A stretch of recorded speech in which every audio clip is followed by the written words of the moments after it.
Hi, I'm your host, Dr. Sarah Barba Cabudil. Get ready for this episode that's bound to captivate your hearts and mind because we believe that good health is the foundation of a happy and thriving life. But before anything else, we would like to invite you to follow and subscribe our social media accounts. Please like and follow our Facebook page at www.facebook.com/doctorsontv and like and subscribe to our YouTube channel. Just type www.youtube.com/@UNTV News and Rescue. And you can actually send us questions po and mga comments sa mga pages na yan. Kaya after liking and subscribing, i-share nyo na din po sa inyong mga friends and family. We all know na ang Pilipinas po ay isa sa mga tourist destinations sa buong mundo. But behind this beautiful scenic nature lies the problem about poverty na may kaugnayan po bakit milyon-milyong Pilipino ang may sakit na tuberculosis o TB. But our country is not backing down on its battle against TB. Dahil mayroong plano ang Philippine Strategic Elimination Plan o PhilSTEP na may malinaw po na layunin at target, supported by a nationwide campaign na tinatawag na Race to End TB.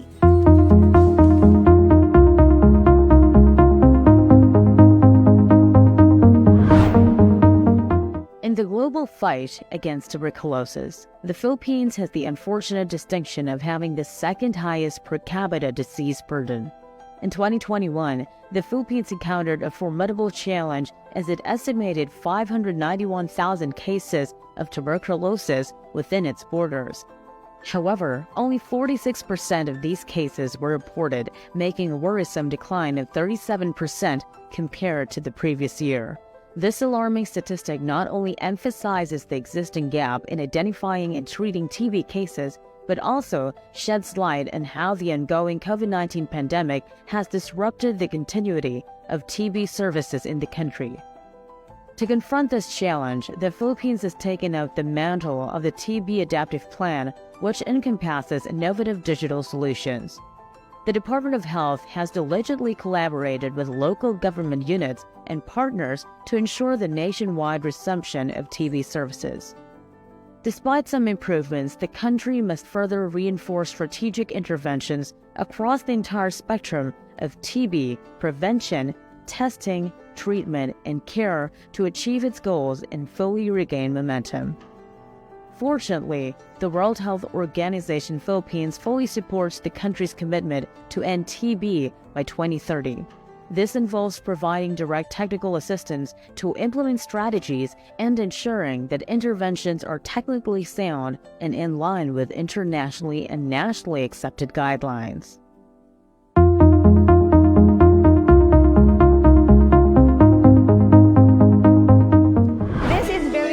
Diba mga kasangbahay, nako dahil ito ay napakaganda at napakahalagang misyon na nangangailangan ng pakikipagtulungan at determinasyon mula sa lahat ng mga stakeholders to ensure the health and well-being of the Filipino population. And for more learnings mga kasambahay, stay tuned. Doctors on TV will be right back.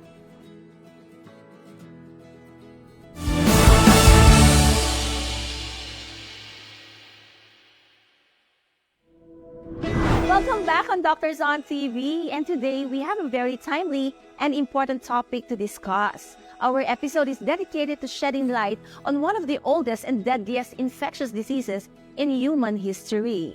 It's called tuberculosis. For our introduction, let us watch this.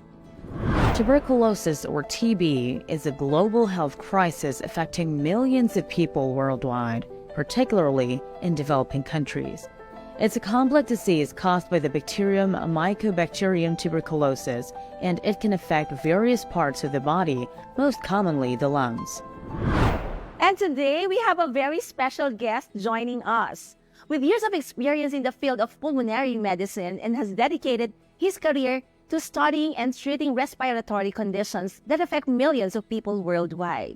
Let us welcome Dr. Cyrus Gerald P. Pasaporte, an interventional pulmonologist from Makati Medical Center. Good morning, Doc Cyrus. Welcome to Doctors on TV. Hello, good morning. Good morning to all our viewers. Yes, Doc. And ako, thank you po at pinaunlakan nyo kami today. Ano? And alam natin, yung ating tatalakayin ngayon is really very common dito sa ating bansa. No? But of course, before natin ituloy ito, no, eto mga kasambahay, naku, with Doc's help, tutulungan niya po tayo today na maintindihan at lumawak po ang ating kaalaman tungkol sa tuberculosis. At kung, naku, tama nga po yung mga alam natin o baka po ito ay haka-haka lamang. Pero parang mas makasiguro tayo, Doc Cyrus, pwede po bang ipaliwanag niyo sa ating mga viewers kung ano nga po ba talaga ang tuberculosis? Okay. Ang tuberculosis po ay isang infection sa baga ito. So we have what we call the TB infection or we have the TB disease. So what's the difference between the TB infection and the TB disease? Pag sinabi nating infection, ito po yung mga tao na na-expose at pasyenteng may TB disease o may sakit na tuberculosis. And usually, they don't have any signs and symptoms. Usually, mga radiographic test natin, it turned out negative. Compared naman dun sa patient with pulmonary disease, these are the patients who have tuberculosis with signs and symptoms, with radiographic images that turn out to be suggestive of tuberculosis. And if they have sputum examination turn out to be positive, they are considered as bacteriologically confirmed. But if their sputum examination o yung plema nila ay naging negative, they are clinically diagnosed by the physician. Okay, so you mentioned po yung doon sa kanina, no, yung TB infection. And paano po malalaman kung na meron na pala silang existing tuberculosis infection kung kahit po sa x-ray hindi po nakita?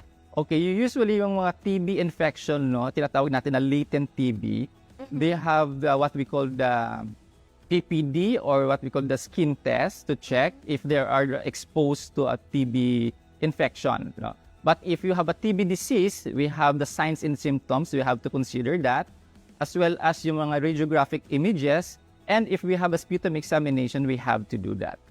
I see, okay. And kanina na-mention nyo dun sa mga may TB disease, no? So basically, may mga manifestations po ng mga symptoms o nararamdaman ng pasyente o kay mga senyales na nakikita po, ano. Yeah. So basically, ano po ang mga ito? Ano po yung most commonly na makikita natin or pag nakita natin na ang isang pasyente ay may ganito, okay? And considering yung mga ibang risk factors na i-discuss din po natin in a while, pwede magka-idea na, teka, baka may TB itong pasyente na. Yes, that's a good question, no? So, we can see this sa mga pasyente. Mayroon tayo tinatawag na 4 cardinal signs and symptoms of patient with TB or highly suspicious for tuberculosis. So, itong cardinal signs and symptoms natin na to, they manifest that for more than 2 weeks. So, we have at more than 2 weeks of cough, more than 2 weeks of night sweat, back pain, and fever. So, yung 4 na yun, yung pinaka-importante mga signs and symptoms na nakikita natin sa mga pasyente with tuberculosis. Pero may mga nakikita din tayong may mga tinatawag na hemoptysis o pagdudura ng dugo.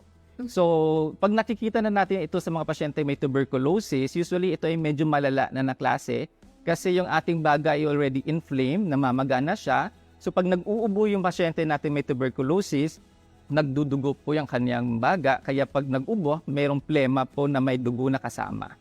Okay, so basically mas nakakabahala pala pag may hemoptysis, Yes. lumulura na po ng dugo. Now, sa practice nyo, meron po ba kayong mga na-encounter na mga pasyente na wala po yung mga ibang senyales, however, ang nag-prompt po ng pagbisita sa inyo or pagpunta kunyari sa emergency room would be yung pong paglura na po ng dugo? Meron po tayong ganon, pero not all patient na may tuberculosis kasi or not patient na nag-hemoptysis o nagdudugo, may TB agad. No? Meron naman talagang ibang mga disease na nagkakaroon sila ng hemoptysis o pagdudura ng dugo. Example of that is yung mga pasyente may cancer. Okay, at saka yung may mga bronchoectasis o yung nasisira na po yung baga secondary dun sa mga previous infection nila. I see, okay. And ito, Doc, no, if a person po is exposed to someone who has active tuberculosis, so kaya niya bang ilipat yon sa lahat ng pwede niyang makasama? Yes, kasi yung tuberculosis is an airborne type of bacteria na ang route of infection natin ay inhalation o ang paglanghap ng hangin na may bakteryang may tuberculosis. I see. And sino po yung mga at higher risk of having tuberculosis? Okay.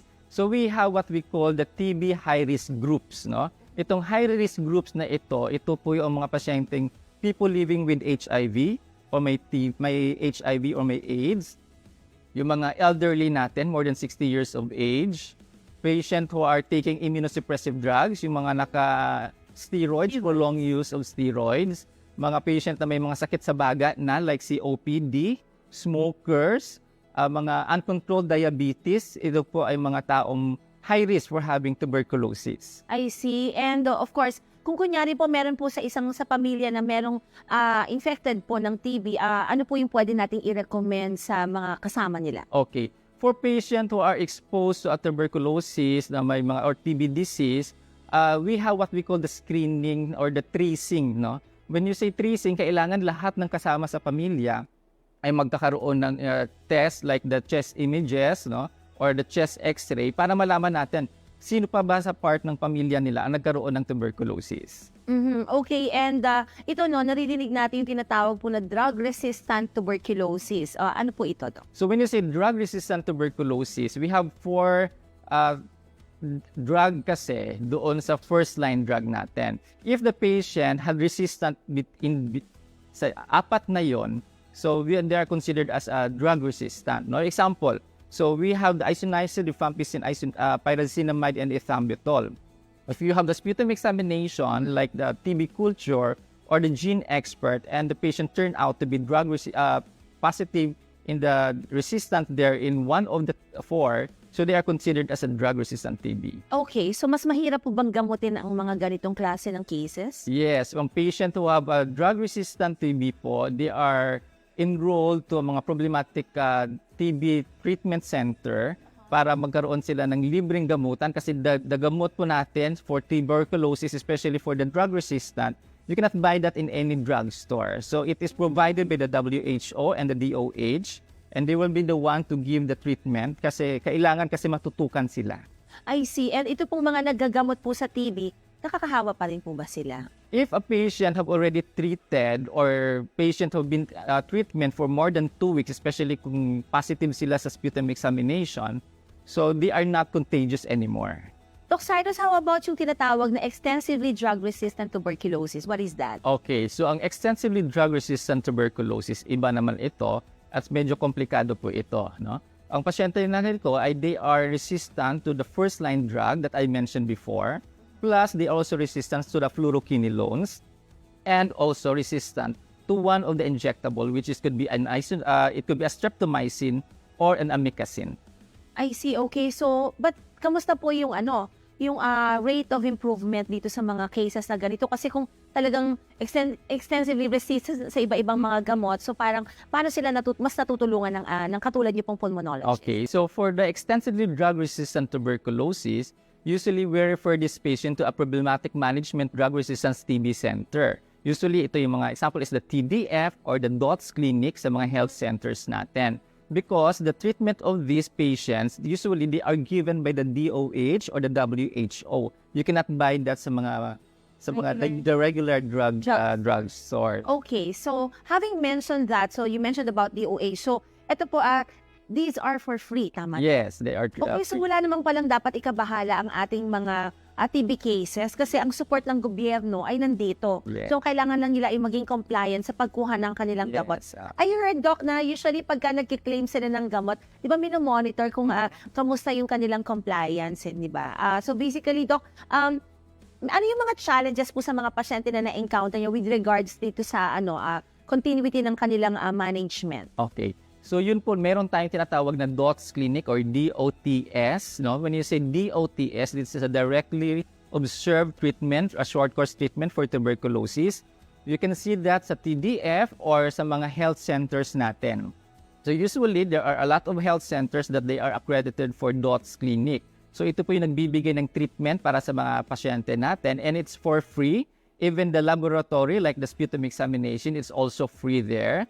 Ang purpose ng DOTS clinic natin is to help our patient na mag-comply doon sa treatment, to be adherent sa treatment natin kasi we avoid drug resistant or patient na hindi sila magko-comply ay baka yun ang magiging increase of their rate for mortality, no? Kasi we have a lot of patient na after the 2 months of treatment, they feel better. So, pag akala nila, okay na tayo, but titigil sila. Pero ang kailangan po natin is to finish the 6 months treatment para ma-avoid po natin yung multi-drug resistant tuberculosis as well as para hindi po tayo namatay dahil sa tuberculosis. So, mga komplikasyon ng tuberculosis. Okay. So, you mentioned about the 6-month period, no? Okay, so meron po ba ito na bago matapos yung 6 months, may follow-up examinations? Just so para malaman kung talagang totally healed from the TB condition. Okay, so that's the reason why we have the DOTS clinic, para we have a treatment partner, and the treatment partner will be the one to monitor us. And then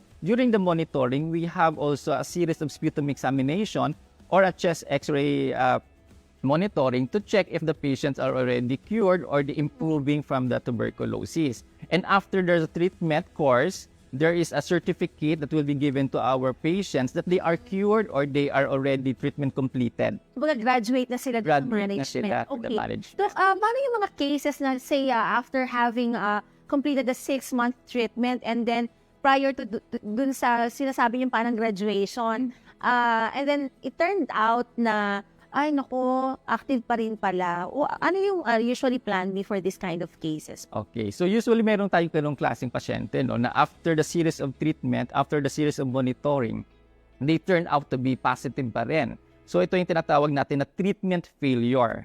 So if the patient is a treatment failure, we have to do a sputum examination like a TB culture to check for the susceptibility of the treatment. So kung titingnan natin kung anong treatment sila drug resistant at kung saan sila pwede pa sa gamot na ito. Okay, Doc. So, para lang sa mas maintindihan ng ating mga kasangbahayan, no? So, basically, ano ang specimen? Kasi di ba ang pagkasinabing sa test for susceptibility po sa isang gamot, kalimitan kino-culture po yan, Yes. Doc. And then tinitingnan, nilalagay yung iba't ibang klase ng gamot. Ngayon, kung saan na makikita na mas responsive, okay, mas kayang mamatay ng infection, Yes. yun po ang ibibigay sa kanila. And Yes. usually, kung may nakita pong ganong findings, how long po yung extension ng paggamutan? Okay, ito depende naman ito sa susceptibility ng drug as well as depende kung anong parte ng katawan ang merong TB. TB. Kasi may mga example, meron tayong tinatawag na extrapulmonary tuberculosis din.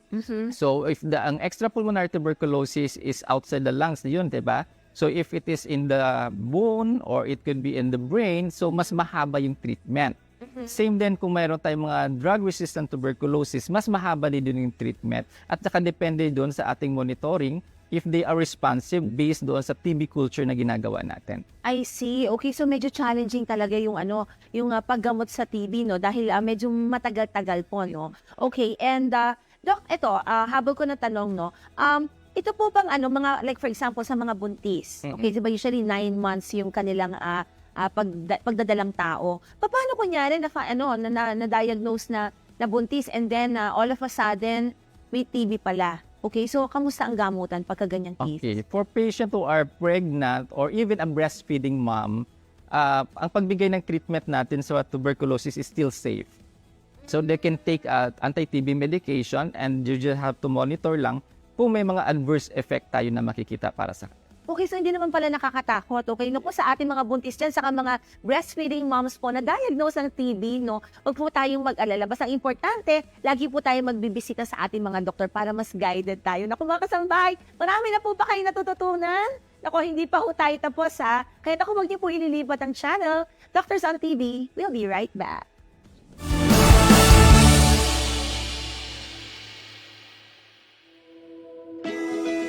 Ngayon naman po ipagpapatuloy natin, Doc Cyrus, ang ating pinag-uusapan kanina, we'll be talking this time about prevention, okay? And ito, Doc, kunyari, somebody has tuberculosis, ano po yung pwedeng gawin para mapigilan niyang ma-spread ito sa ibang mga kasama niya, whether sa bahay o kaya sa trabaho? Okay, for patients who are already diagnosed with TB disease, it's very important for them to wear the proper mask, no? Para hindi tayo makakapag-spread kasi alam natin na it's an airborne type of disease. So, pag umubo tayo, nahahawaan natin yung mga kasama natin. For patient naman na kasama nila ang may TB disease, ang pinaka-importante po doon is we have a proper diet, proper nutrition, amount of sleep, dapat tama yung ating tulog, at saka we have to prevent also the exposure. So, pwede na tayo gumamit ng ating mask, especially kung pupunta tayo sa mga congested area or sa mga public area. Para kasi hindi natin alam kung sino po doon yung mga katabi natin na may tuberculosis. So, in order for us to prevent that, we have to wear mask. Hindi lang po yun para sa COVID, but for all cases and all in all occasion, mas maganda po na kailangan natin maprotektahan yung sarili natin. I see, okay. And ito, Doc, no, di ba kasi naririnig natin yung BCG vaccination. Can you explain that? Kasi we would hear from some patients kasi na ako kasi alam ko protected naman ako from TV kasi dahil ako ay vaccinated naman with BCG. So ano po yung take nyo doon? Okay. Ang BCG kasi, this is the first vaccine that we give to the patient, to the infant, no, for less than 2 years of age. And this is the one naman is to protect the babies, no, from the infection, especially if they live with TB cases or patient na may pamilya nila mayroong tuberculosis, yung isa sa mga part ng pamilya, or they have congested area. So that's for protection for the babies po. Saka ang babies kasi especially paglabas, hindi pa ganun ka-develop ang kanilang immune system. Yes, especially ang country natin is an endemic country of tuberculosis. So they are very exposed. That's why the BCG is very important to the babies.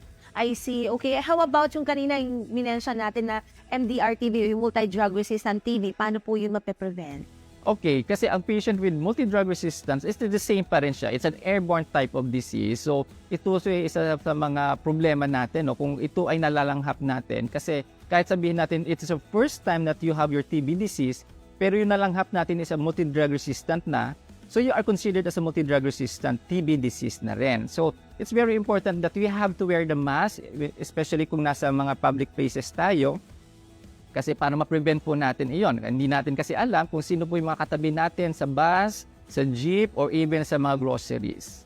I see. And ito daw naririnig din natin, ano? Kasi di ba may mga habit po yung ibang mga individuals, no, na usually nag-spit sila or dumudura sa daan. Okay? So, naalala ko na pag-aralan namin yan nung medicine. Okay? Na of course, yung mga, kunyari, infected po ng tuberculosis ang isang pasyente and then nag-spit. Okay, so we expect na infected din ang kanyang sputum o yung kanyang plema, no? Now, yun po ay pwedeng malanghap?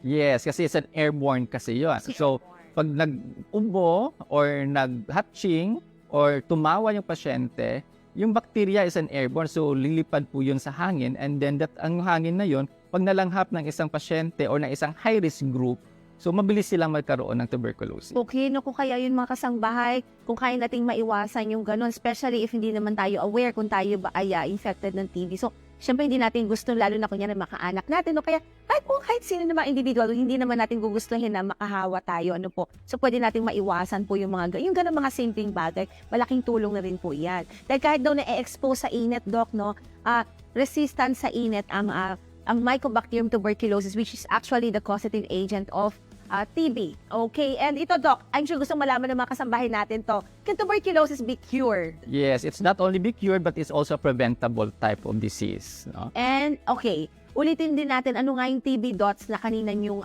minention? Okay, when you say dots, that is a directly observed treatment for tuberculosis. And you can see that sa mga health centers natin na accredited for TB treatment po. Marami po tayo dito sa ating locality. Okay, and ito, Doc, paki-reiterate natin, how is TB disease treated? So, ang treatment natin dito, we have, depende po yun sa drug susceptibility natin at saka sa organ involvement natin. Usually, ang treatment, it's 6 months or more at nakadepende po yun sa ating susceptibility nga. And this treatment can be found doon sa ating mga DOTS clinic or even in a private hospitals or private doctors natin. They can also provide you the treatment for a short course treatment for tuberculosis, especially sa susceptible type of susceptible type of TB. And why is it important na dapat pagka nabigyan sila ng gantong management, tapusin nila yung full course? Yes, kailangan natin tapusin po yon kasi kung hindi natin matatapos yon, you have the risk for having a drug resistant and also it will increase your mortality rate. Okay, and hindi natin gusto yon, Doc, diba? Yes. Okay, pero kasi siguro nag-aalala ang ating mga ang ating mga kababayan dahil kapag diba, kalimitan naman, isa sa mga concerns po talaga, which is actually the major concern of almost all individuals would be the side effects that they can get from a certain medication. Yeah. Sa TB po ba, TB medications, ano po ba ang mga side effects? Okay, kaya nga napaka-importante that you have to follow up with your main attending or your doctors when you take the medications para ma-monitor po if there's an adverse effect. So marami pong adverse effect yung treatment natin, but not all patients who underwent treatment may magkakaroon ng adverse effect. So mga example na adverse effect, no, may mga minor lang po. Like example, even you take the rifampicin, usually namumula or medyo reddish po yung ating ihi. So that's okay. That's okay. So we just have to reassure the patient. Example din is the ethambutol. Yung ethambutol, it can cause also mga visual impairment. So that's why we have to refer also the patient to the ophthalmologist prior to the treatment para mag-guide po sila kung anong gagawin, no? So marami sa mga side effect like hyperuricemia or magtaas ng uric acid for mga pyrazinamide intakes. That's why we do the baseline uric acid test para malaman natin kung nag-i-increase o hindi. Marami pa, no? Marami pa. Pero that's why we have to be guided. We have to follow up with your main attending physician. Okay, Doc.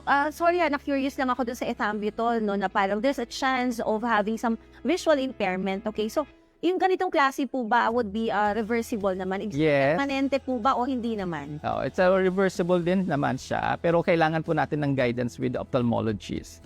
I see. Okay, so basically, it's really following up with your physician, your attending physician. And pag ba na-cure na ang TB, okay, di syempre, masaya na tayo. Yung same patient ba pwede magka-TB ulit? Yes, pwede pa rin sa magka-TB. They are part also of a high-risk group, no? Kasi ang pasyente nagkaroon ng tuberculosis, they are still high risk for having tuberculosis. Bakit? Kasi there are part of their lungs na affected with the TB before and nagkakaroon ng tinatawag natin na peklat o scar. So that part of the lungs is already unprotected. So they are high risk for having another reinfection, not only tuberculosis, but could be pneumonia or a COVID.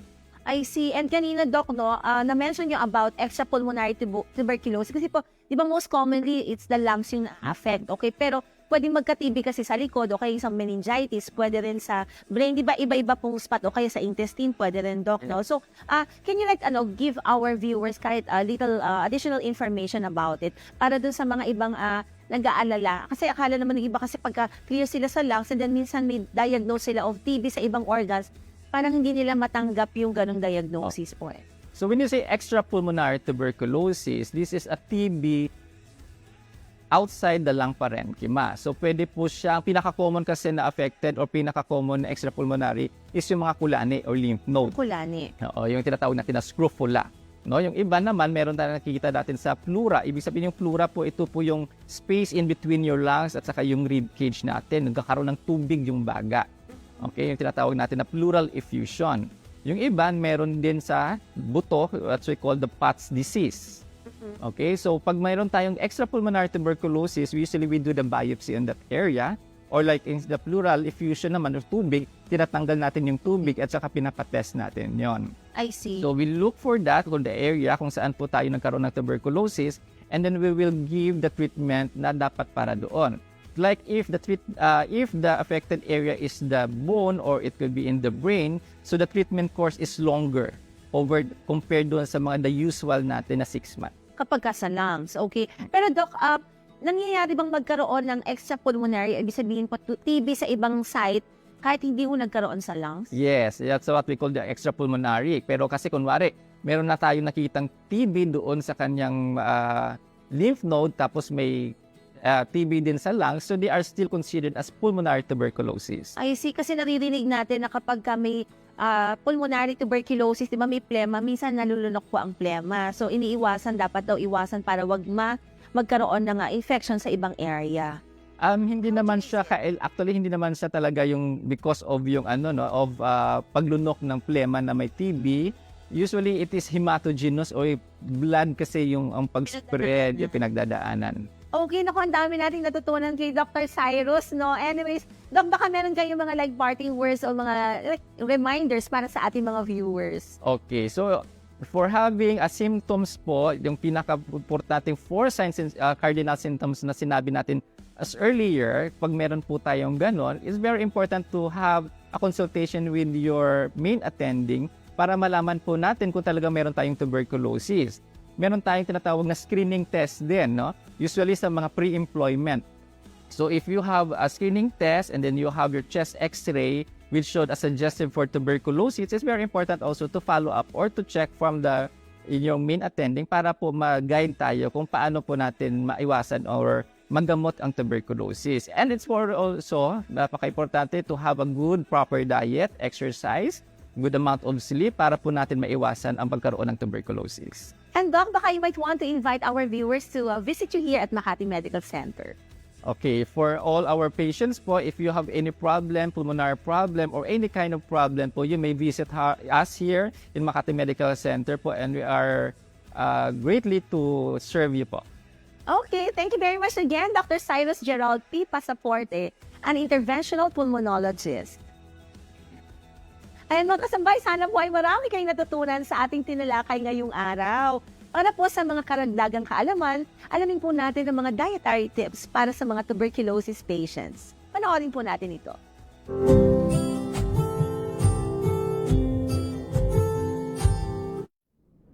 And for today, pag-uusapan natin paano nga ba mai-improve ang health condition ng mga kasambahay nating may tuberculosis. Isa sa dapat natin gawin ay ang pagkakaroon ng maayos na nutrisyon. Kaya kumain palagi ng mga healthy foods. Maraming prutas at gulay ang kailangan dahil pinapalakas ng mga ito ang katawan at resistensya. Iwasan din po ang paninigarilyo, pag-inom ng alak at ang matatabang karne. Limitahan din po ang pagkonsumo ng kape at soft drinks dahil mahihirapan po ang atay iproseso ang mga ito kasabay ng antibiotics laban sa tuberculosis. Magdudulot din ng pinsala ang paninigarilyo sa baga. Ang tuberculosis po ay maaaring maiwasan at magamot lalo na kung mabibigyan ito ng wastong medikasyon at treatment. Kaya mga kasambahay, kung ikaw ay nakararanas ng mataas na lagnat, paninilaw ng balat, hindi malinaw na ihi, at kawalan ng gana kumain, kumonsulta po agad sa iyong doktor.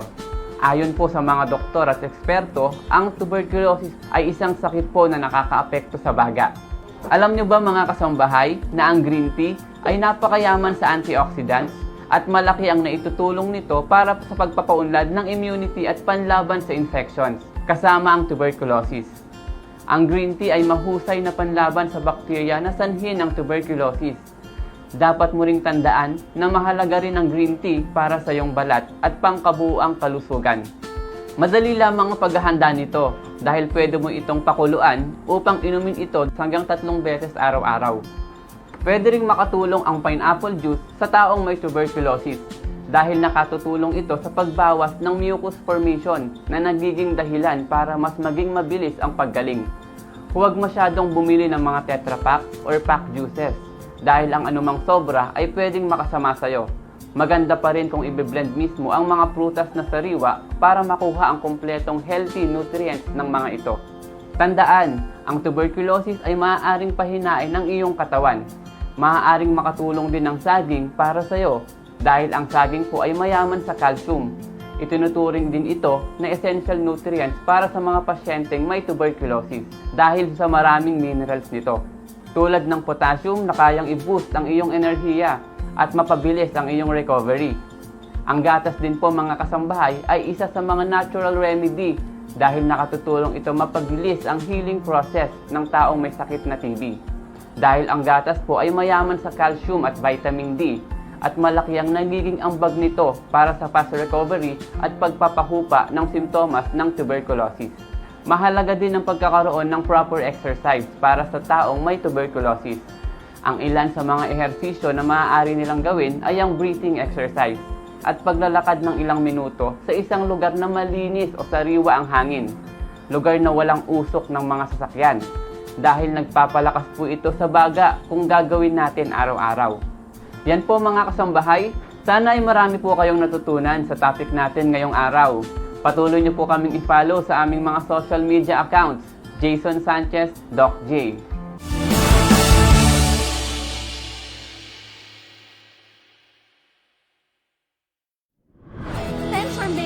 For today's episode, mga kasambahay. Let's come together to raise awareness, advocate for those affected by TB, and work towards a world where tuberculosis is no longer a threat. But before we end this, I would like to greet Iyo and Iya and si EJ then, and of course, hi kay Doc Alain, and Nanay and Tatay, I love and miss you both. Muli po, maraming salamat po sa inyong lahat. Ito po si Dr. Sara Barba Cabodil. Let's make it a habit to learn about good health, only here at Doctors on TV. We would like to thank Makati Medical Center, a hospital with a heart, located at Amarsolo Street, Legazpi Village, Makati City. You may contact them at 632-8888-8999. Like and follow their Facebook page at I Am Makati Med. or you can visit their website at www.makatimed.net.ph. Makati Med Wellness Center, located at 7th floor Ayala North Exchange Tower 1, Legazpi Village, Makati City.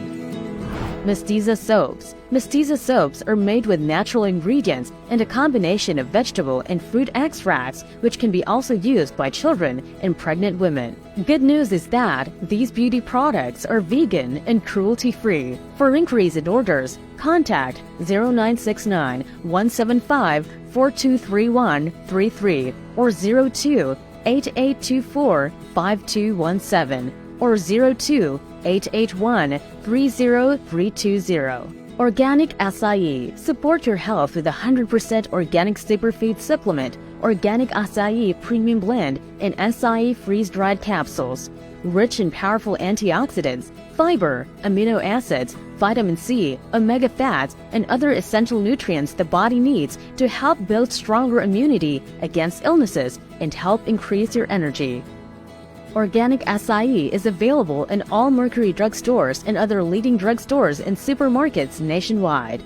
Linden Gas Corporation, located at 179 National Road, Landayan, San Pedro, Laguna, 4023.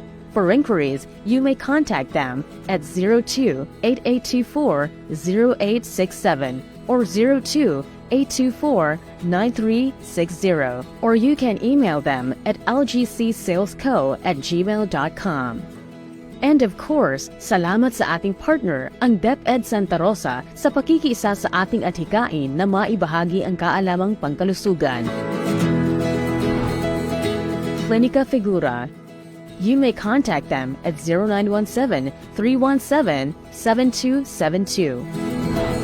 Medical Depot. Healthy Nom Nom Food. Barba Cabado Holistic Health Group, located at Unit 1531, Centurion Medical Makati, Century City, Makati. You may contact 0917-317-7272 for appointments and other inquiries about your health and wellness needs. Please like and follow Facebook page, Dr. Sarah Barba Cabudil. Special thanks to Dr. Gia Grace B. Sison, Head of Makati Med Wellness Center. Attorney Pilar Nenuga P. Almira, President and CEO. Dr. Saturnino P. Javier, Medical Director. Ms. Arlene L. Sonco, Senior Vice President. Ms. Monica Reyes Dizon, Assistant Vice President. Mr. Mark Funelas, Unit Head Manager, Communications and Special Projects.